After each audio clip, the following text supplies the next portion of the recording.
ಪೂಜಿಸಲು ಅರಹಾಳು ನನ್ನ ತಾಯಿ ಮನದೊಳಗೆ ಮಂದಿರವ ಕಟ್ಟಿರುವಳು ಕರುಣಾಮಾಯಿ ನವಮಾಸ ಮಡಿಲಲ್ಲಿ ಕಾಯುವಳು ಹೆತ್ತ ತಾಯಿ ನೋವಲು ನಗುವವಳು ಒಬ್ಬಳೇ ಹೊತ್ತ ತಾಯಿ ಜನನ ಮರಣ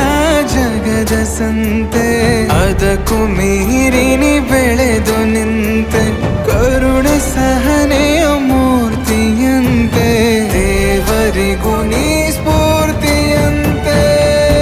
ಅದೃಷ್ಟವು ನನ್ನ ಪಾಲಿಗೆ ನಿನ್ನ ಕಂದನು ನಾನಾಗಿ ಹೇ